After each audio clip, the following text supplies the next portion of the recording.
Bihar news में स्वागत है आपका दोस्तों। मैं हूं फिरदौस गनी और आप देख रहे हैं केडीबी लाइव। दोस्तों आज हो चुका है 15 मार्च 2024। तो आज की पूरे बिहार की टॉप न्यूज लेकर आए हैं आपके लिए। दोस्तों वीडियो शुरू करने से पहले आपके लिए एक बड़ी खुशखबरी है। खुशखबरी है कि केडीबी लाइव का ऐप आ चुका है। आप केडीबी लाइव ऐप में बिहार की तमाम तर खबरों को पा सकते हैं। आपको बता दूं कि केडीबी लाइव ऐप में मात्र 1 मिनट में खबर दी जाती है। किसी भी खबर को मात्र 1 मिनट में प्रसारित किया जाता है। अगर वही खबर आप फेसबुक या यूट्यूब में देखते हैं तो 3 से 4 मिनट टाइम ले लिया जाता है, लेकिन आपको केडीबी लाइव ऐप में बिहार की खबर, कोई भी खबर मात्र 1 मिनट में दिया जाता है, वो भी वीडियो के द्वारा। जी हाँ, तो आप अभी जाइए प्ले स्टोर पर सर्च कीजिए, केडीबी लाइव आ जाएगा, उसको इंस्टॉल कीजिए और अपना अकाउंट बना लीजिए। अकाउंट बनाने से आपको फायदा ये होगा कि खुद से भी आप इस ऐप में खबरों को पोस्ट कर सकते हैं, यानी कि दूसरे की खबरों को देख भी सकते हैं वीडियो के द्वारा मात्र 1 मिनट में, वो भी बिहार की, और खुद से भी खबरों को पोस्ट कर सकते हैं। तो आप अभी जाइए प्ले स्टोर पर सर्च कीजिए, केडीबी लाइव आ जाएगा, उसको इंस्टॉल कीजिए और दूसरे की खबरों को देखिए, खुद से भी खबरें पोस्ट कीजिए। तो चलिए फिर बात करेंगे आज की बिहार की टॉप न्यूज की।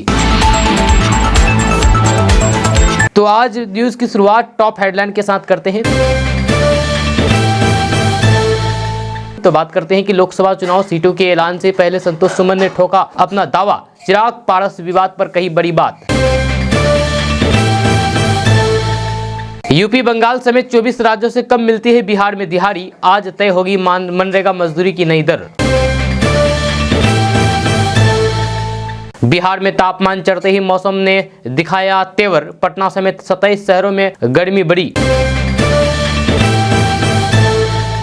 देश में क्यों लागू हुआ CAA, आरजेडी का आया बड़ा बयान। बता दी बीजेपी की असली मंशा। स्वास्थ्य विभाग का सिस्टम बीमार, गांव में नहीं है अस्पताल, इलाज के लिए 25 किलोमीटर का लगाना पड़ता है चक्कर। कम किराए पर मिल रही है जमीन और बिजली पानी की सुविधा, सरकार उद्यमियों को दे रही है ये खास मौका। धर्म के नाम पर भेदभाव का अधिकार नहीं, बोले लालू के सांसद। बिहार में तय हुआ सीट बंटवारे का फॉर्मूला, विनोद तावड़े ने कहा 24 घंटे में साफ होगी पिक्चर। 50% सब्सिडी के साथ चाय की खेती में किसानों को कर रहे हैं पारंगत। अचानक बढ़ गई लालू की टेंशन, तेजस्वी भी नहीं सुलझा पा रहे, अब कैसे बनेगी बात। सरकार ने दिया DA से जुड़ा बड़ा अपडेट, सरकारी कर्मचारियों को जरूर पता होनी चाहिए ये बातें। नीतीश कैबिनेट के विस्तार के बीच 2901 नवनियुक्त आयुष चिकित्सकों को मिलेगा नियुक्ति पत्र। सम्राट चौधरी के बाद विजय सिन्हा पहुंचे CM आवास। बिहार में एनडीए का जलवा बरकरार या फिर इंडिया गठबंधन मारेगा बाजी, ताजा सर्वे ने चौंकाया। लालू की आरजेडी से त्रस्त से नीतीश, तेजस्वी की जॉब वीडियो पर बीजेपी का पलटवार। नित्यानंद राय ने क्या कहा। क्यों बढ़ रहे हैं किडनी में पत्थरी के मामले, आज ही बदले इन 7 आदतों को। कौन सी आदत, आगे आपको बताएंगे विस्तार से। नीतीश कुमार के 17 साल बनाम तेजस्वी यादव के 17 महीने। तेजस्वी यादव ने किया कमाल, 17 महीनों में काम किया बेमिसाल। ये जो तमाम बातें चल रही है, ये बातें बिहार के बदलते राजनीतिक परिवेश में नेता प्रतिपक्ष तेजस्वी यादव ने अपनी राजनीति तेज कर दी है। आपको बता दूं कि वहीं तेजस्वी यादव आम जनों से लगातार अपने 17 महीनों में किए गए कामों को लेकर के चर्चा कर रहे हैं। यही नहीं, तेजस्वी यादव दावा कर रहे हैं कि उन्होंने अपने क्षमता के अनुसार अब तक मात्र 10% ही काम किए हैं। अगर उनके हाथों में अधिक शक्ति होती तो वे राज्य में और अधिक कार्य करते। तेजस्वी यादव लगातार अपने कामों को लेकर के राजनीति के बीच अपनी बात रख रहे हैं। इसी कड़ी में तेजस्वी यादव ने अपने सोशल मीडिया पर एक वीडियो शेयर किया है। इस वीडियो में पिछले 17 महीने में किए गए कामों की जानकारी दी है। वीडियो के जरिए तेजस्वी यादव ने आम जनों को बताने की कोशिश की है कि पिछले 17 महीने में उन्होंने बिहार के लोगों को रोजगार देने का काम किया है। शिक्षा, स्वास्थ्य, पर्यटन, आधारभूत संरचना, कर्मचारी की मानदेय बढ़ाना, मात्र 17 महीने में लाखों नौकरियां देना, हर क्षेत्र में ऐतिहासिक काम किए गए हैं। इस वीडियो के द्वारा ये भी बताने की कोशिश की गई है कि तेजस्वी यादव के पास जब आधी शक्ति थी तब उन्होंने इतना काम करके दिखाया है, और उसके पास पूरी शक्ति हो जाए तो फिर वो कितना काम करेंगे। वीडियो के जरिए तेजस्वी यादव ने बताने की कोशिश की है कि अगर वे मुख्यमंत्री बनते हैं तो फिर वे बिहार की तस्वीर बदल देंगे। तेजस्वी यादव ने कहा है कि उनकी ताकत और जनता के बल को मिलाकर के बिहार को बदलना है। तेजस्वी यादव ने दावा किया है कि वे बिहार की तस्वीर बदल देंगे। दोस्तों अगर आप भी यूपीआई से भुगतान करते हैं यानी कि फोन पे, गूगल पे या फिर पेटीएम चलाते हैं तो आपके लिए बहुत बुरी खबर है। बुरी खबर यह है कि अब फोन पे, गूगल पे या फिर पेटीएम से भुगतान करने पर यानी कि पैसे के लेन देन करने पर आपको चार्ज देना होगा। जी हाँ, ये बड़ी खबर सामने आई है। हम आपको इसके बारे में बताएंगे, इसकी सच्चाई के बारे में बताएंगे कि आखिर इस खबर की सच्चाई क्या है। क्या सच में यूपीआई के जरिए भुगतान करने पर शुल्क देना होगा? हम आपको इसकी सच्चाई से भी पर्दा हटाएंगे। आपको बता दूं कि यूपीआई भुगतान पर कोई भी शुल्क नहीं लगाया जाता है। इससे पहले भी यूपीआई पेमेंट पर चार्ज लगाने की खबर थी जिसे सरकार ने सिरे से खारिज कर दिया था। हालांकि अब एक बार फिर से यूपीआई पेमेंट पर चार्ज लगाने का मुद्दा उठ गया है। दरअसल पेटीएम पेमेंट बैंक पर प्रतिबंध से फोन पे और गूगल पे को फायदा हुआ है। ऐसे में ये दोनों यूपीआई पेमेंट ऐप भारत के यूपीआई मार्केट पर कब्जा कर रहा है। ऐसे में यूपीआई ट्रांजैक्शन पर चार्ज वसूलने पर फिर से बहस शुरू हो गई है। हालांकि सरकार ने यूपीआई पर शुल्क लगाने की योजना से इनकार कर दिया है। जी हाँ, आपको बता दूं कि टाइम्स ऑफ इंडिया की एक रिपोर्ट के मुताबिक फिनटेक कंपनियां यूपीआई में राजस्व की कमी को लेकर के चिंता जता रही है। जहां उनका कहना है कि बाजार में लंबे समय तक टिके रहने के लिए मर्चेंट डिस्काउंट रेट वाले क्रेडिट कार्ड जैसी व्यवस्था की जरूरत होगी। दावा किया जा रहा है कि जीरो एमडीआर बिजनेस मॉडल से घाटा हो रहा है। इसे लेकर के फिनटेक कंपनियों ने सरकार के सामने मुद्दा उठाया है। साथ ही कुछ फिनटेक कंपनियों ने प्रीपेड भुगतान उपकरणों के माध्यम से किए गए यूपीआई भुगतान पर शुल्क लगाने के बारे में एनपीसीआई के साथ चर्चा की है। हालांकि इस मामले में कोई भी फैसला नहीं लिया गया है। सरकार पहले ही यूपीआई भुगतान पर शुल्क लगाने के प्रस्ताव को खारिज कर चुकी है। साथ ही एनपीसीआई ने इस मामले में कोई भी बयान जारी नहीं किया है। आपको बता दूं कि भारत के यूपीआई मार्केट के करीब 80% हिस्से पर गूगल पे और फोन पे का कब्जा है। आरबीआई के प्रतिबंधन के बाद फरवरी में पेटीएम का यूपीआई लेन देन 1.4 बिलियन से घट करके 1.3 बिलियन हो गया है, जिसका फायदा फोन पे और गूगल पे ने उठाया है। दोस्तों कुछ समय पहले तेजस्वी यादव मुख्यमंत्री नीतीश कुमार के साथ सरकार चला रहे थे। अब तेजस्वी यादव ने खुल करके बयान दिया है कि आखिर वे किस मजबूरी में नीतीश कुमार के साथ सरकार में बैठे थे। जी आपको बता दूं कि महागठबंधन में लोकसभा की सीटों के बंटवारे की चर्चा के बीच नेता प्रतिपक्ष तेजस्वी यादव ने 17 महीने के दौरान किए गए कामों को लेकर के वर्तमान राज्य सरकार पर फिर से हमला बोला है। मुख्यमंत्री नीतीश कुमार या अन्य किसी के नाम लिए बिना उन्होंने सरकार को पुराने ख्यालात का बताया है। नेता प्रतिपक्ष तेजस्वी यादव ने अपने एक्स मीडिया अकाउंट पर लिखा है कि गठबंधन धर्म की सीमितता और बाध्यताओं के बीच तथा पुराने ख्यालात, अप्रचलित तौर तरीके, असामयिक निर्णय, कालग्रस्त कार्यशैली एवं रूढ़िवादी अप्रोच वाले नेतृत्व के साथ मैं अपनी क्षमता का बस 10% ही कार्य कर पा रहा था। लेकिन इन सब सीमाओं और फिर रुकावटों के बावजूद भी हमने तार्किकता, बुद्धिमत्ता, वैज्ञानिकता और व्यवहारिकता के बल पर केवल महीनों में ही लाखों नौकरियां दी है। यह पर्यटन, आधारभूत संरचना, शिक्षा और फिर स्वास्थ्य के क्षेत्र में प्रभावी, बेहतरीन और फिर ऐतिहासिक कार्य किए। आम जनमानस में साल बनाम महीने में इस सकारात्मक अंतर को नजदीक से अनुभव करके स्वागत किया है। दोस्तों सीएए को लेकर के मचे बवाल के बीच बिहार के पूर्व उप मुख्यमंत्री सुशील कुमार मोदी ने इसके फायदे बताए हैं। जी हां, मंगलवार को बयान जारी करते हुए बीजेपी नेता सुशील कुमार मोदी ने प्रधानमंत्री नरेंद्र मोदी का आभार जताया। यह कहा कि ये कानून देश विभाजन की ऐतिहासिक त्रासदी के घाव पर मोदी का मरहम साबित होगा। सीएए को लेकर के सुशील कुमार मोदी ने कहा कि इससे पड़ोसी मुस्लिम मुल्कों में प्रताड़ित अल्पसंख्यक हिंदू, सिख, जैन, बौद्ध और ईसाई समुदाय के लगभग लाखों लोगों को भारत में नए सिरे से सम्मानजनक जीवन जीने का अवसर मिलना आसान होगा। मुस्लिम बहुल पड़ोसी देशों में लंबी प्रताड़ना और फिर अपमान झेल करके भारत में शरण लेने को विवश लोग अब यहाँ राशन कार्ड बनवा करके कल्याणकारी योजनाओं का लाभ भी ले सकेंगे, जब मतदाता भी बन सकेंगे।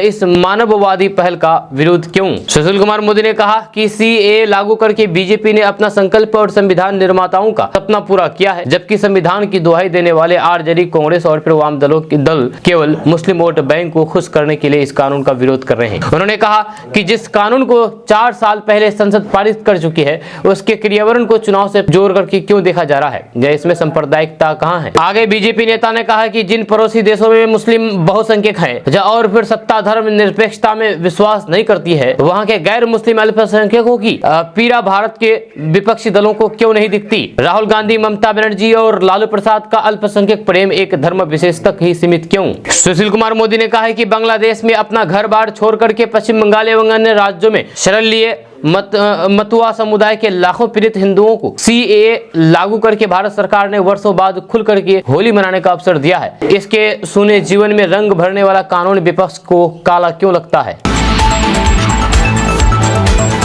दोस्तों, बिहार में अनोखा सामूहिक विवाह का कार्यक्रम हुआ है। एक तरफ जहां पर पंडितों ने मंत्र पढ़े तो वहीं पर दूसरी तरफ मौलानाओं ने निकाह पढ़ाया। बिहार के गोपालगंज में मंगलवार शाम अनोखे सामूहिक विवाह कार्यक्रम का आयोजन हुआ, जहां एक ही परिवार में हिंदू और मुस्लिम जोड़े पारंपरिक तरीके से परिणय सूत्र में बंधे। बाबा भूतनाथ शांति सेवा संस्थान लामीचौर के तत्वाधान में यहाँ प्रखंड के लालीचौर पश्चिम टोला स्याही नदी के तट पर इस सामूहिक विवाह कार्यक्रम का आयोजन किया गया। पंडितों ने हिंदू जोड़ों के लिए मंत्र पढ़े तो फिर वहीं पर मौलवियों ने मुस्लिम जोड़ों का निकाह कराया। इस दौरान महिलाओं के मंगल गीत भी गूंज रहे थे। जब वैदिक मंत्रोच्चार और कबूलनामा के बीच 21 जोड़ों के शादी संपन्न कराई गई। एक ही मंडप में एक तरफ विवाह की वेदी सजी थी तो फिर दूसरी तरफ निकाह का कबूलनामा हो रहा था। एक तरफ वैदिक मंत्र पढ़े जा रहे थे तो फिर बगल में मौलाना कलमा पढ़ रहे थे। इन 21 जोड़ों में 4 मुस्लिम समुदाय के थे। दोस्तों, भोजपुरी एक्टर पवन सिंह और उनकी पत्नी ज्योति सिंह के बीच चल रहा विवाद अब सुलझ गया है। दरअसल आपको पता होगा कि पवन सिंह और उनकी पत्नी के बीच काफी पहले से विवाद चल रहा है और दोनों अलग रह रहे थे। लेकिन अब जो खबर सामने आई है कि पवन सिंह और उनकी पत्नी के बीच विवाद खत्म हो गया है। जी हाँ, भोजपुरी के पावर स्टार कहे जाने वाले पवन सिंह और उनकी पत्नी ज्योति सिंह एक बार फिर से साथ होंगे। जब पवन सिंह के करीबी दीपक ने एक चैनल से बातचीत करते हुए कहा है कि पवन और ज्योति के बीच सुलह हो गई है, दोनों अब साथ ही रहेंगे। जब दोनों अब कोर्ट नहीं जाएंगे, वकील जल्द कोर्ट में सुलहनामा देंगे। जब तलाक मामले में आज आरा कोर्ट में सुनवाई टल गई। जब आज दोनों पति पत्नी कोर्ट नहीं पहुंची। जब इस मामले पर अभी पवन सिंह और ज्योति सिंह का ऑफिशियल बयान सामने नहीं आया है। जब पवन सिंह और ज्योति सिंह तलाक मामले में कोर्ट ने अब 22 मार्च 2024 को तारीख दी है। इस मामले में ज्योति सिंह के वकील विष्णुधर पांडे ने बताया है कि दोनों को आज कोर्ट में आना था, लेकिन दोनों ही कोर्ट में नहीं पहुंचे। दोनों में आपसी सुलह भी दिख रहा है। उन्होंने कहा है कि पवन सिंह भोजपुर के है, वे तलाक नहीं दे लेंगे। जब पवन सिंह के समर्थक लगातार दोनों की तस्वीरें लगाकर नए तरीके से जिंदगी शुरू करने की बधाई दे रहे हैं। ज्योति सिंह ने कुछ दिन पहले ही फोटो इंस्टाग्राम पर शेयर की थी। इसके बाद दोनों के फिर से साथ आने की चर्चा है। दोस्तों, खबर गोपालगंज जिला से है। यहाँ पर असलम मुखिया हत्याकांड में कार्रवाई को लेकर के AIMIM ने प्रदर्शन किया है। आपको बता दूं कि 12 फरवरी को असलम मुखिया को गोली मारी गई थी, जिससे उनकी मौत हो चुकी थी। लेकिन अब इसको लेकर के अब तक इंसाफ नहीं मिला है, जिसको लेकर के AIMIM के कार्यकर्ताओं ने नाराजगी जाहिर की है और प्रदर्शन किया। आपको बता दें कि गोपालगंज शहर के अम्बेडकर चौक पर असलम मुखिया हत्याकांड में आरोपियों की गिरफ्तारी को लेकर के AIMIM के नेताओं ने अनिश्चितकालीन धरना दिया। इस दौरान धरना पर काफी संख्या में लोग मौजूद रहे और अपनी मांगों के समर्थन में डटे रहे। दरअसल इस संदर्भ में चर्चित असलम मुखिया हत्याकांड मामलों को लेकर के गिरफ्तारी नहीं होने के खिलाफ मृतक के परिजन और फिर उनके पार्टी के नेताओं ने अनिश्चितकालीन धरना देकर के विरोध प्रदर्शन किया। इस दौरान धरनाधारियों ने कहा कि जब तक नामजदों की गिरफ्तारी नहीं होगी तब तक ये अनिश्चितकालीन धरना जारी रहेगा। जब बताया जाता है कि 12 फरवरी 2024 को गोपालगंज शहर के अम्बेडकर चौक पर ऑल इंडिया मजलिस-ए-इत्तेहादुल मुस्लिमीन के नेता और प्रदेश सचिव अब्दुल सलाम उर्फ असलम मुखिया की हत्या की गई थी, जिसके बाद परिवार वालों ने 7 लोगों पर नामजद मामला दर्ज किया था, जिसमें पुलिस ने 3 लोगों को गिरफ्तार करके न्यायिक हिरासत में भेज दिया है। लेकिन अभी भी 4 नामजद पुलिस गिरफ्त से फरार है, जिनकी गिरफ्तारी के लिए उनके परिवार वाले और फिर पार्टी के नेताओं ने आरोपियों की गिरफ्तारी को लेकर के अनिश्चितकालीन धरना शुरू कर दिया है। यह धरने में भारी संख्या में लोग शामिल हुए और अपनी मांगों के समर्थन में डटे रहे। बिहार के दरभंगा जिले से प्रेम प्रसंग की अनोखा घटना सामने आई है। एक लड़की ने प्रेमी के विरुद्ध पहले बलात्कार का मुकदमा दर्ज कराया था। अब लड़की ने उसी आरोपी प्रेमी से शादी रचा ली है। जब पीड़ित फिलहाल 8 महीने की गर्भवती है। जब लड़की ने कहा है कि वे तब तक लड़के के विरुद्ध केस वापस नहीं लेगी जब तक बच्चे का जन्म नहीं हो जाता है। यह घटना बिहार के दरभंगा जिले के घनश्यामपुर थाना इलाके के एक गाँव की है, जहाँ एक ही गाँव के रहने वाले युवक और युवती के बीच प्यार हो जाता है। जब दोनों एक दूसरे से बेहद नजदीक आ जाते हैं, शादी का झांसा देकर के प्रेमी लड़की से शारीरिक संबंध भी बनाता है। जब लड़की गर्भवती हो जाती है, लड़की का परिवार युवक पर शादी का दबाव बनाने लगता है। उसके बाद लड़का अपनी प्रेमिका को छोड़ करके भाग जाता है। जब लड़के के शादी करने के झांसे में आकर के गर्भवती हुई लड़की ने युवक पर बलात्कार का मुकदमा दर्ज कराता है। जब पीड़िता का आरोप है कि युवक उसको शादी करने के बहाने कोलकाता ले गया, जहाँ वहाँ 2 दिन रखने के बाद मधुबनी जिले के झंझारपुर ले गया, जहाँ वहाँ वह उसे छोड़ करके फरार हो गया। फिर थक हार करके लड़की ने पुलिस स्टेशन से लेकर के कोर्ट कचहरी में न्याय की गुहार लगाई है। दोस्तों एक बड़ी खबर आई है कि बिहार में AIMIM 11 सीटों पर अपना उम्मीदवार उतारेगी। जी हां, आपको बता दूं कि सीमांचल की चारों सीटों यानी कि किशनगंज, अररिया, पूर्णिया, कटिहार, इसके अलावा भागलपुर, गया, दरभंगा और मुजफ्फरपुर में AIMIM चुनाव लड़ेगी, लोकसभा चुनाव। जी हां, असदुद्दीन ओवैसी की पार्टी AIMIM इस बार बिहार में लोकसभा की 11 सीटों पर चुनाव लड़ेगी। पार्टी के प्रदेश अध्यक्ष अख्तरुल ईमान ने बुधवार को इसकी जानकारी दी है। उन्होंने बताया है कि सीमांचल की चारों सीटों किशनगंज, कटिहार, अररिया और पूर्णिया के अलावा इस बार पार्टी बिहार के अन्य इलाकों में भी चुनाव लड़ेगी। अख्तरुल ईमान के मुताबिक पार्टी इस बार दरभंगा, भागलपुर, काराकाट, बक्सर, गया, मुजफ्फरपुर और उज्जैरपुर में भी अपना उम्मीदवार उतारेगी। ये सभी सीटें ऐसी हैं जहां बड़ी संख्या में मुस्लिम आबादी है। दरअसल पार्टी प्रमुख असदुद्दीन ओवैसी पिछले एक साल में 2 बार बिहार का दौरा कर चुका है। जब एक साल पहले उन्होंने सीमांचल के 6 विधानसभा में घूम घूम करके सभाएं की थी। जहां अभी 1 महीने पहले भी उन्होंने पूर्णिया में सभा की थी। इसके बाद पार्टी की तरफ से प्रत्याशी की घोषणा की गई थी। 1 साल पहले ही उन्होंने इस बात के संकेत दे दिए थे कि पार्टी बिहार में इस बार एक लोकसभा से ज्यादा सीटों पर चुनाव लड़ेगी। आपको बता दें कि 2020 के बिहार विधानसभा चुनाव में AIMIM 5 सीटें जीते थे, इनमें से 4 को राजद तोड़ लिए। दोस्तों CAA को लेकर के JDU के पूर्व राष्ट्रीय अध्यक्ष ललन सिंह ने विपक्ष पर निशाना साधा है। CAA पर उन्होंने कहा है कि विपक्ष का काम विरोध करना है, लेकिन विरोध करने का कोई भी आधार होनी चाहिए। ललन सिंह ने कहा है कि ये कानून पार्लियामेंट से पारित हुआ है, इस पर राष्ट्रपति का हस्ताक्षर हुआ है, कानून बना और फिर लागू हुआ, तो फिर इसमें कौन सी बड़ी बात है। पाकिस्तान, बांग्लादेश, अफगानिस्तान में गैर मुस्लिम और फिर सिख समाज के लोग आ रहे हैं। इनके न्याय के लिए अगर कोई कानून बना है तो फिर इसमें शोर मचाने की क्या बात है। इस देश में रहने वालों पर कहां से लागू होता है। वहीं पर मंत्रिमंडल विस्तार पर JDU सांसद ने कहा है कि ये मुख्यमंत्री का विशेष अधिकार है, इस पर वही फैसला लेंगे। 11 लोकसभा सीटों पर बिहार में AIMIM चुनाव लड़ेगी। इस पर उन्होंने कहा कि इसमें क्या खास बात है, ओवैसी की पार्टी है, वो अपने प्रत्याशियों को खड़ा कर रहे हैं तो फिर करने दीजिए। चिराग पासवान और उपेंद्र कुशवाहा की नाराजगी पर उन्होंने कहा कि बीजेपी शीर्ष नेतृत्व इस मामले पर उन लोगों से बात कर रहे हैं। CAA कानून को लेकर के ममता बनर्जी, असदुद्दीन ओवैसी और अरविंद केजरीवाल के सवाल उठाए जाने पर बीजेपी के केंद्रीय मंत्री गिरिराज सिंह ने अब विपक्ष के खिलाफ प्रतिक्रिया दी है। उन्होंने कहा है कि ममता, केजरीवाल, ओवैसी के पेट में दर्द हो रहा है। गिरिराज सिंह ने कहा है कि सबका रोग अलग अलग है, सबकी दवा भी अलग अलग है। केजरीवाल कह रहे हैं कि पाकिस्तान के लोगों को नागरिकता दी जा रही है, जिन्हें नागरिकता दी जाएगी वह पाकिस्तान के नहीं है, वह भारतवंशी है। केजरीवाल वोट के लालच में इन भारतवंशी की दुर्दशा को नहीं समझ रहे हैं। जब पाकिस्तान से कुछ लोग तीर्थ के नाम पर वीजा लेकर के आए थे, 4-5 साल पहले पाकिस्तान से कुछ लोग तीर्थ के नाम पर वीजा लेकर के आए थे, जब उनके वीजा का समय खत्म हो गया था। पत्रकारों ने जब पूछा है कि आपके वीजा का समय खत्म हो गया है, जेल चले जाएंगे, इस पर उन्होंने नहीं जाने की बात को लेकर के कहा था कि पाकिस्तान में अपनी बेटी को स्कूल नहीं भेजता हूं, मैं अगर स्कूल भेज दूं तो फिर घर वापस नहीं आएगी। गिरिराज सिंह ने कहा है कि उन हिंदुओं को पाकिस्तानी कहना गलत है, वे बेचारे शरणार्थी के रूप में हैं। इन शरणार्थियों को भारत में स्थान नहीं मिलेगा तो फिर कहां मिलेगा। अफगानिस्तान से जो सिख समाज के लोग आए हैं उनको भारत में स्थान नहीं मिलेगा तो फिर कहां मिलेगा। ओवैसी का पेट में दर्द क्यों है, जहां ममता बनर्जी और केजरीवाल का दर्द क्यों है। दोस्तों लोकसभा चुनाव की तारीखों का ऐलान कुछ ही दिनों में हो सकता है, जब चुनाव आयोग ने आम चुनाव की तैयारियां पूरी कर ली है। अब किसी भी समय बिगुल बज जाएगा। जब चुनाव से पहले विभिन्न दल अपने उम्मीदवारों की सूची जारी कर रहे हैं। जब कांग्रेस और बीजेपी ने 2-2 लिस्ट जारी कर दी है। लोकसभा चुनाव में सबसे ज्यादा सीटों वाला राज्य उत्तर प्रदेश है, जहां पर सबसे अधिक 80 सीटें हैं। यहाँ 2014 के बाद से ही बीजेपी हर चुनाव में दमदार प्रदर्शन करती रही है। अब एक ताजा सर्वे सामने आया है, जिसमें फिर से बीजेपी के नेतृत्व वाले एनडीए को बम्पर सीटें मिलने का अनुमान है। एक सर्वे हुआ, इस सर्वे के अनुसार, न्यूज 18 के सर्वे के अनुसार उत्तर प्रदेश में एनडीए को कुल 80 में से 77 सीटें मिल सकती है, जबकि 2 सीट इंडिया गठबंधन और फिर 1 मायावती के खाते में जा सकती है। जहां वोट प्रतिशत की बात करें तो फिर एनडीए को यूपी में सबसे ज्यादा 57% वोट मिलने के आसार है। इसके अलावा सपा और फिर कांग्रेस गठबंधन वाले इंडिया अलायंस को 26%, मायावती की बसपा को 9% और फिर 8% अन्य के खाते में जा सकते हैं। आपको बता दूं कि उत्तर प्रदेश के पूर्वांचल में कुल 30 सीटें हैं, जहां पर एनडीए को 29, इंडिया गठबंधन को 1 सीट मिल सकती है।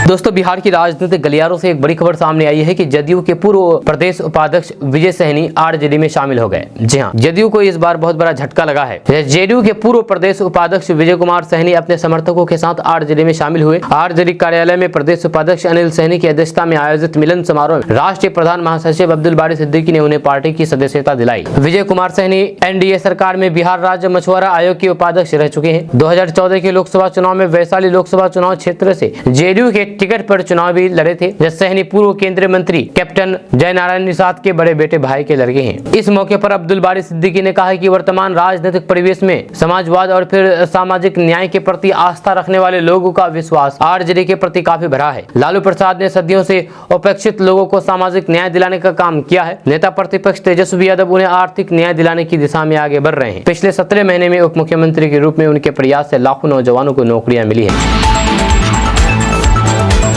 दोस्तों, एआईएमआईएम के बिहार प्रदेश अध्यक्ष अख्तरुल ईमान ने केंद्र सरकार पर बड़ा आरोप लगाया है और निशाना साधा है। उन्होंने कहा कि अब शाहीन बाग नहीं बल्कि पोलिंग बूथ पर लोग जवाब देंगे। यही नहीं, अख्तरुल ईमान ने कहा है कि चाइना के सामने इनका 56 इंच का सीना सिकुड़ जाता है, फीका पड़ जाता है। आपको बता दूं कि केंद्र सरकार ने सीएए को अधिसूचित कर दिया है। इसके बाद किशनगंज में राजनीतिक सरगर्मी तेज हो गई है। इसी क्रम में एआईएमआईएम के प्रदेश अध्यक्ष ने यानी कि अख्तरुल ईमान ने मोदी सरकार पर जमकर के निशाना साधा है। दरअसल ऑल इंडिया मजलिस इत्तेहादुल मुस्लिमीन के बिहार प्रदेश अध्यक्ष अख्तरुल ईमान ने सीएए कानून पर मोदी सरकार पर जमकर के बयानबाजी करते हुए किशनगंज में एक प्रेस वार्ता के दौरान अख्तरुल ईमान ने कहा कि भारत सरकार लोकसभा चुनाव से पहले देश में नफरत का माहौल और फिर तनाव पैदा करना चाहते हैं, जहां इसका जवाब देश की जनता पोलिंग बूथ पर देगी। अख्तरुल ईमान ने आगे कहा कि भाजपा लोकसभा चुनाव में खुद को कमजोर होता देख करके इस तरह के कदम उठा करके देश में सांप्रदायिक ध्रुवीकरण फैलाना चाहती है। जब कानून बने हुए 4 साल हो गए लेकिन उनकी अधिसूचना वे चुनाव से ठीक पहले जारी कर रहे हैं। जब इस समय सभी लोग चुनाव की तैयारी करेंगे। भाजपा की बुनियाद ही नफरत पर है। गुजरात के खून और बाबरी मस्जिद के इन्हेदाम से उन्हें ये हौसला मिला है कि हम मुसलमान के खिलाफ बात करेंगे और कुछ लोगों को सांप्रदायिक बना करके उनके वोट को एकत्रित करेंगे। उन्होंने आगे कहा कि चाइना के खिलाफ उनका 56 इंच का सीना सिकुड़ कर रह जाता है। नौजवानों को रोजगार तो नहीं दे सके बल्कि उन्हें बेरोजगार कर दिया गया है। सबको साथ सबका विकास कहकर के मुट्ठी भर लोगों का विकास किया और पूरे देश का विनाश कर दिया है। जब जनता उनके खिलाफ बोल रही है तो फिर वे लोगों का ध्यान भटकाने के लिए सीएए की बात कर रही हैं। दोस्तों, इस बार लोकसभा चुनाव काफी दिलचस्प होने वाला है, जहाँ खास करके बिहार के सीमांचल में, क्योंकि एक तरफ एआईएमआईएम है तो दूसरी तरफ जन अधिकार पार्टी के राष्ट्रीय अध्यक्ष पप्पू यादव। इन दोनों ने सीमांचल की गणित को बिगाड़ के रख दिया है। आपको बता दूं कि वहीं पर पूरब में पूर्णिया तो पश्चिम में सीवान सीट इस बार हॉट सीट बनती जा रही है और इस बार काफी दिलचस्प चुनाव होगा। जी हाँ, पूरब में पूर्णिया तो पश्चिम में सीवान, ये 2 लोकसभा सीटें इस बार के चुनाव में दिलचस्प हो गई है। पूर्णिया से पप्पू यादव अपनी पार्टी जाप से यानी कि जन अधिकार पार्टी के बैनर तले चुनाव लड़ने की घोषणा कर चुके हैं। तो वहीं सीवान से मरहूम सैयद साहबुद्दीन की पत्नी हिना साहब ने भी अपने या फिर बेटे के निर्दलीय चुनाव लड़ाने का ऐलान कर दिया है। वैसे पप्पू और हिना दोनों पिछले लोकसभा चुनाव हार चुके हैं। यह पप्पू यादव तो लोकसभा चुनाव 2019 में मधेपुरा सीट पर तीसरे स्थान पर पहुंच गए थे, जबकि 2014 में वे यहीं से सांसद थे। जहां वहीं पर हिना साहब लगातार 3 लोकसभा चुनाव हार चुकी है, पर बतौर राजद उम्मीदवार वे काफी वोट बटोरती रही है। जहां दोनों उम्मीदवार का अपने अपने क्षेत्र में अच्छा खासा प्रभाव है। जहां इसके लड़ने से इंडिया और एनडीए किस गठबंधन को फायदा या फिर नुकसान होगा, ये आने वाले चुनाव परिणाम बताएगा। जी हां, आपको बता दूं कि भोजपुरी एक्टर पवन सिंह इस बार चुनाव लड़ेंगे, लोकसभा चुनाव। उन्होंने बुधवार को एक्स पर चुनाव लड़ने का ऐलान किया है। पवन सिंह ने लिखा है कि मैं अपने समाज, जनता, जनार्दन और फिर मां से किया हुआ वादा पूरा करने के लिए चुनाव लड़ूंगा। जहां आप सभी का आशीर्वाद एवं सहयोग अपेक्षित है। इधर राजनीति में ये चर्चा भी जोरों पर है कि पवन सिंह को राजद से टिकट मिल सकता है। जब कुछ दिनों पहले भोजपुरी एक्टर पवन सिंह ने आसनसोल से बीजेपी के टिकट से चुनाव लड़ने के से इनकार कर दिया था। उन्होंने एक्स पर जानकारी देते हुए कहा था कि भारतीय जनता पार्टी के शीर्ष नेतृत्व को दिल से आभार प्रकट करता हूं। पार्टी ने मुझ पर विश्वास करके आसनसोल का उम्मीदवार घोषित किया, लेकिन किसी कारणवश मैं आसनसोल से चुनाव नहीं लड़ पाऊंगा। चर्चा है कि पवन सिंह आरा से टिकट चाहते थे। जनवरी महीने में उन्होंने इशारा भी किया था कि अगर आरा से टिकट मिलेगा तो फिर वे चुनाव लड़ेंगे। इसकी पूरी तैयारी है। सूत्रों की माने तो पवन सिंह आरा और काराकाट इन्हीं 2 सीटों पर चुनाव लड़ने की तैयारी कर रहे हैं। फिलहाल ये साफ नहीं हुआ है। जो सीएए का विरोध करेगा वे देशद्रोही है, वे देश के नहीं है, वे देशद्रोही है। उनको देश छोड़ करके चले जाना चाहिए। ये बात मैं नहीं कह रहा हूँ, ये बात कह रहे हैं हिंदू शिव भवानी सेना। जी हाँ, आपको बता दूं कि हिंदू शिव भवानी सेना पटना में ये आरोप लगाया है कि जो सीएए का समर्थन नहीं करेगा, सीएए का विरोध करेगा, वो देशद्रोही है। जी आपको बता दूं कि पटना में हिंदू शिव भवानी सेना की ओर से एक पोस्टर लगाया गया है। ये पोस्टर वीरचंद्र पटेल मार्ग स्थित एमएलए फ्लैट के एंट्री पर हिंदू शिव भवानी सेना के राष्ट्रीय अध्यक्ष लव कुमार सिंह की ओर से लगाया गया है, जिसमें नागरिकता संशोधन कानून के विरोध करने वालों को देशद्रोही और गद्दार बताया गया है। जब पोस्टर में देश के प्रधानमंत्री नरेंद्र मोदी और गृह मंत्री अमित शाह की फोटो लगी हुई है। जब पोस्टर पर लिखा है कि नागरिकता संशोधन कानून का विरोध करने वाले देशद्रोही और गद्दार हैं। देशद्रोही और गद्दारों को एक ही सजा है, फांसी। जब देश भर में नागरिकता संशोधन कानून यानी कि सीएए लागू हो गया है, जिसके बाद से ही आरोप प्रत्यारोप का दौर जारी है। बीजेपी सहित एनडीए के घटक दल इसे देश के नागरिकों के लिए जरूरी और फिर फायदेमंद बताते हुए अभियान चला रहे हैं। वहीं विपक्ष इस कानून का विरोध कर रहे हैं, जहां इस कानून को नागरिकों के अधिकार के खिलाफ बता रहा है।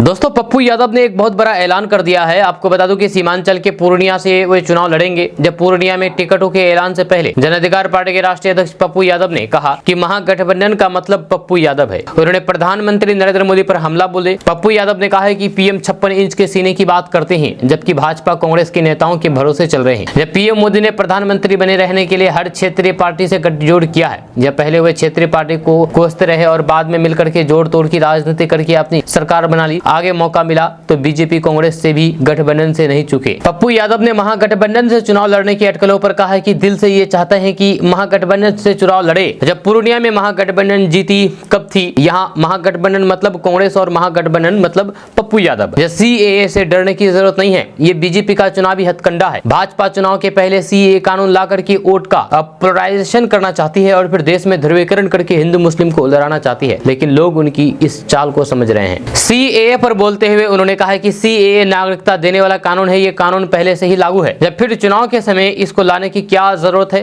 भाजपा देश में जबरदस्ती दंगा करवाने के हथकंडे अपना रही है। ये लोगों को भ्रमित करने के लिए है। इससे साफ नजर आ रहा है कि भाजपा कितनी डरी हुई है। उन्होंने ये भी कहा कि आज ये समझने की जरूरत है कि भाजपा को ये पता होना चाहिए कि नागरिकता किसको देनी है। जब सरकार भी आप ही की है तो फिर ये डरने का वातावरण पैदा करने और फिर जबरदस्ती आंख में चोली का खेल खेलने की क्या जरूरत है? दोस्तों खबर किशनगंज से सामने आई है। किशनगंज में लोकसभा चुनाव को लेकर के राजनीतिक सरगर्मी तेज है। इसी क्रम में जदयू के प्रदेश उपाध्यक्ष सह पूर्व विधायक मास्टर मुजाहिद आलम ने लोकसभा चुनाव को लेकर के कई मामलों का खुलासा किया, साथ ही कांग्रेस और एआईएमआईएम पर जमकर के तंज कसा। मास्टर मुजाहिद आलम ने कहा कि पिछले लोकसभा चुनाव में किशनगंज में जो एकमात्र सीट एनडीए गठबंधन जीतने में असफल रहा था, वह कमी इस बार पूरी करके सीमांचल के सभी सीटों पर एनडीए की जीत होगी। उन्होंने कहा, हम लोग 2019 से अब तक जनता दल यूनाइटेड के पार्टी संगठन को मजबूत किए हैं। हमारी मजबूत दावेदारी है कि जदयू को अगर ये सीट मिलती है तो और फिर माननीय मुख्यमंत्री जिनको भी उम्मीदवार तय करते हैं, तो जो पिछली बार हम लोग चूक गए थे, इस बार किशनगंज सीट हम लोग जीतने का काम करेंगे। किशनगंज लोकसभा सीट से एनडीए उन्हें टिकट देगी या नहीं, इस सवाल पर मास्टर मुजाहिद आलम ने स्पष्ट उत्तर नहीं दिया है। उन्होंने कहा कि ये पार्टी के शीर्ष नेतृत्व का फैसला है और फिर पार्टी के लिए काम करते हैं। शीर्ष नेतृत्व जिसको चेहरा बना दे। हमारी तो मांग है कि अभी मैं ना विधायक हूँ और ना ही सांसद हूँ। वहीं पर मास्टर मुजाहिद आलम ने असदुद्दीन ओवैसी की पार्टी एआईएमआईएम पर भी खूब हमला बोला। उन्होंने कहा कि किशनगंज के लोगों ने 2020 विधानसभा चुनाव में मौका देकर के देख लिया है। ओवैसी ने जितने वादे किए थे उसमें से किसी को उनकी पार्टी पूरा नहीं कर सकी। खबर अररिया से सामने आई है। अररिया में अमृत भारत योजना के तहत अररिया आरएस रेलवे स्टेशन से रहमतगंज तक रेल रूट का विस्तार किया जा रहा है। अमृत भारत योजना के तहत बनने वाली रहमतगंज में अत्याधुनिक सुविधाओं वाला स्टेशन का निर्माण कार्य भी प्रगति पर है। बुधवार को अररिया के सांसद प्रदीप कुमार सिंह ने रेल परियोजनाओं से जुड़े हुए विकास कार्यों का निरीक्षण किया। इस दौरान रेलवे ट्रैक पर चलने वाली ट्रॉली पर बैठ करके अररिया आरएस से रहमतगंज तक रेलवे विकास कार्यों का निरीक्षण किया। इस दौरान भाजपा जिला अध्यक्ष सहित रेलवे के अधिकारी और फिर दर्जनों कार्यकर्ता मौजूद रहे। सांसद ने कहा है कि मेरी विकसित अररिया निर्माण के प्रयास आज पूरा होता दिख रहा है। प्रधानमंत्री जी पूर्व में भी अररिया से कोई भी रेल परियोजनाओं का सौगात दे चुके हैं। ये अमृत भारत योजना के तहत अररिया आरएस रेलवे स्टेशन से रहमतगंज तक रेल रूट का विस्तार एवं रहमतगंज में अत्याधुनिक सुविधाओं से लैस रेलवे स्टेशन बन जाने से अररिया के लोगों को बेहतर सुविधा मिलेगी। दोस्तों एनडीए में सीट शेयरिंग का फंसा पेच अब खुल गया है। बिहार में एनडीए का सीट शेयरिंग फॉर्मूला तय कर लिया गया है। बुधवार को दिल्ली में लोजपा रामविलास के राष्ट्रीय अध्यक्ष चिराग पासवान ने बीजेपी के राष्ट्रीय अध्यक्ष जेपी नड्डा से मुलाकात की। इसके बाद चिराग ने एक्स अकाउंट से सीट शेयरिंग तय होने की जानकारी। सूत्रों के अनुसार 4 सीट के फॉर्मूलों के आधार पर भाजपा ने जमुई सांसद चिराग पासवान को मना लिया। चिराग पासवान की पार्टी को बिहार में लोकसभा की कुल 4 सीटें मिलेगी। इसमें हाजीपुर की सीट भी शामिल है। इसके अलावा राज्यसभा की एक सीट भी चिराग पासवान के खाते में आई। सूत्र बताते हैं कि झारखंड या पूर्वी उत्तर प्रदेश में एक सीट चिराग पासवान की पार्टी को मिली। इस पर चिराग ने अपनी सहमति दे दी। वहीं चिराग के चाचा पशुपति कुमार पारस को हाजीपुर से हटा समस्तीपुर संसदीय सीट से उम्मीदवार बनाया जाना तय हुआ। चिराग ने खुद सोशल मीडिया अपने अकाउंट से मुलाकात की फोटो पोस्ट करते हुए लिखा, बातचीत सकारात्मक रही, जल्द ही सीटों के बारे में बताया जाए। मुलाकात के बाद जब जेपी नड्डा के घर से चिराग पासवान निकले तो मीडिया से भी बात की। उन्होंने कहा कि बिहार में लोकसभा चुनाव सीटों का बंटवारा हो गया, जल्द ही इस बारे में घोषणा कर दी जाएगी। बिहार के सभी 40 सीटों पर जीत का दावा करते हुए उन्होंने कहा कि मुख्यमंत्री नीतीश कुमार के वापस एनडीए में आने से जीत मार्जिन बढ़ेगा।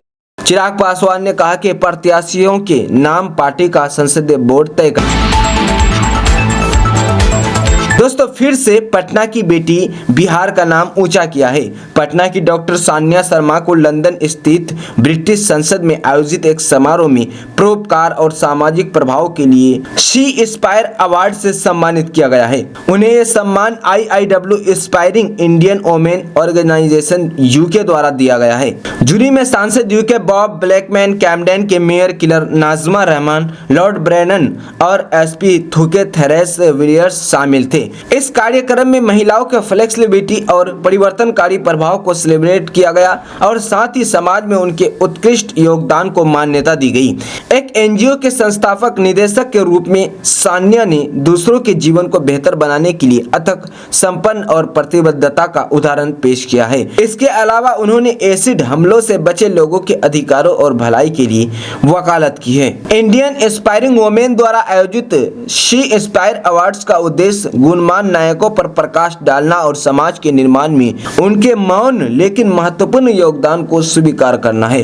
डॉक्टर सान्या शर्मा की मान्यता सशक्तिकरण और समावेशिता की संस्कृति को बढ़ावा देने, दूसरों को उत्कृष्टता के लिए प्रयास करने और उनसे अस्थायी प्रभाव डालने के लिए प्रेरित करने के महत्व को रेखांकित करती है।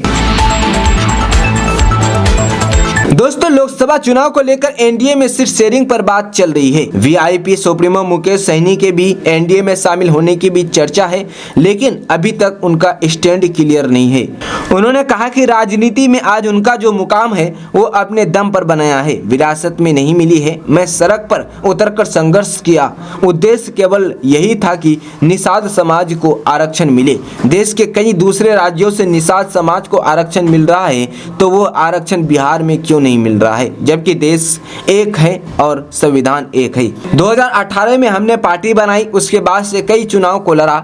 पूरे बिहार में मेहनत करके हमने अपनी एक दुनिया और पहचान बनाई। उद्देश्य यही कि समाज का भला हो। मैंने अपनी कमाई का बड़ा हिस्सा केवल समाज की भलाई के लिए लगा दिया। मुकेश सहनी ने कहा कि मेरी पार्टी के लिए सीट मायने नहीं है, हमारी बस एक ही चाहत है कि निषाद आरक्षण की मांग को स्वीकार किया जाए। हमारे मुद्दे पर अभी गोल गोल सहमति की बात सामने आ रही है, लेकिन स्पष्ट रूप से भी कुछ नहीं कहा जा रहा है। मुकेश सहनी ने कहा कि एक तरफ एनडीए है तो दूसरी तरफ इंडी ब्लॉक, इन दोनों में से जिस किसी को भी निषाद समाज का वोट चाहिए उसे निषाद आरक्षण को स्वीकार करना होगा। जो भी इस पर सहमति देगा मैं उसके साथ जाऊंगा। बगैर आरक्षण पर बात किए मैं किसी के साथ समझौता नहीं करूंगा।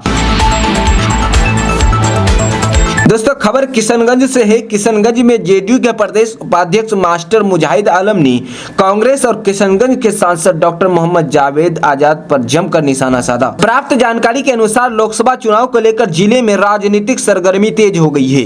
अलग अलग पार्टियों के पदाधिकारी एक दूसरे पर लगातार निशाना साधते हुए तंज कस रहे हैं। इसी क्रम में जदयू के महागठबंधन से अलग होते ही कांग्रेस और जदयू के बीच जवाबी हमले शुरू हो गए हैं। हाल ही में किशनगंज के कांग्रेस सांसद डॉक्टर मोहम्मद जावेद आजाद ने ठाकुरगंज प्रखंड क्षेत्र की खरखड़ी भेरबेरी घाट में पुल के निर्माण कार्य को लेकर शिलान्यास किया था। इस पर जदयू के प्रदेश उपाध्यक्ष सह पूर्व विधायक मास्टर मुजाहिद आलम ने तंज कसते हुए उन पर जमकर निशाना साधा है। उन्होंने कहा कि खरखड़ी घाट पर जो पुल बनना है उसका अभी तक टेंडर नहीं हुआ है, लेकिन हमारे सांसद महोदय ने अपना राजनीतिक फायदे के लिए बिना टेंडर लेकर ही अपना बोर्ड लगा दिया है। सांसद जी को प्रोसेस तक नहीं पता है, लेकिन उससे पहले ही जाकर शिलान्यास कर दिया है, जबकि खरखड़ी भरभड़ी के लिए उनका कभी योगदान ही नहीं रहा। उन्होंने आगे कहा कि शिलान्यास ठीक उसी तरह है जिस तरह 30 जनवरी 2014 को मैडम सोनिया गांधी AMU के लिए 136.82 करोड़ का शिलान्यास की थी, जो पैसा न योजना सैंक्शन था न ही फंड रिलीज था, बस सिर्फ शिलापट लगाकर वो चली गई। ये बिल्कुल गलत है। कांग्रेस सिर्फ जनता को बेवकूफ बनाती है। दोस्तों, बिहार लोकसभा चुनाव को लेकर भाजपा कोर ग्रुप की नई दिल्ली स्थित बीजेपी मुख्यालय में कल बैठक हुई थी। बैठक के बाद आज दिल्ली से पटना पहुंचे केंद्रीय गृह राज्य मंत्री नित्यानंद राय ने पटना एयरपोर्ट पर मीडिया से बातचीत की। सीएम नीतीश कुमार तेजस्वी से तबाह थे, इसलिए एनडीए में आए 17 महीने में तेजस्वी यादव की पार्टी ने अपराधियों को संरक्षण दिया। उन्होंने कहा कि जो भी लोग CAA का विरोध कर रहे हैं, उनके अंदर से मानवता समाप्त हो गई है। प्रधानमंत्री नरेंद्र मोदी ने जो देश को वादा किया था कि हम CAA कानून लाएंगे, उस वादे को उन्होंने पूरा किया है। जो भी लोग कानून के खिलाफ बोल रहे हैं, उनके अंदर से मानवता समाप्त हो गई है। अपने पड़ोसी देशों में जहां धर्म को लेकर लोगों के साथ अन्याय होता था, उनकी संपत्तियां लूट और जला दी जाती थी, उनके बहू बेटी की इज्जत लूट ली जाती थी, जबरन धर्म परिवर्तन करवाया जाता था, उसी को देखते हुए नरेंद्र मोदी ने CAA लागू किया है। वहीं एनडीए में सीट बंटवारे को लेकर उन्होंने कहा कि इसके लिए निश्चित रहिए, एनडीए में कहीं कोई दिक्कत नहीं है, हम सब लोग मिलकर एकजुट होकर लड़ेंगे, 40 की 40 सीट बिहार में जीतेंगे। जब उनसे ये सवाल किया गया कि चिराग पासवान नाराज चल रहे हैं, हाजीपुर सीट को लेकर चाचा और भतीजे में खींचतान चल रही है, राजद इस पर मजे ले रही है, इसको लेकर नित्यानंद राय ने कहा कि राजद क्या मजे लेगी, वह तो खुद समाप्त हो चुकी है। जो परिवार की पार्टी है, जिसकी बुनियाद ही भ्रष्टाचार और घोटाला है, जिनको लूटना है, वो और क्या बोलेंगे। दोस्तों, आज का न्यूज़ बस यहाँ तक। कैसा लगा आपको नीचे कमेंट बॉक्स में कमेंट करके जरूर बताइएगा। अगर आप हमारे चैनल पर नए आए तो फिर चैनल को सब्सक्राइब करके बेल आइकन को प्रेस कर दीजिए और साथ ही वीडियो को लाइक कर दीजिए, अपने दोस्तों के साथ शेयर भी कीजिए। तो चलिए मिलते हैं नेक्स्ट वीडियो के साथ, तब तक के लिए जय हिंद, जय बिहार।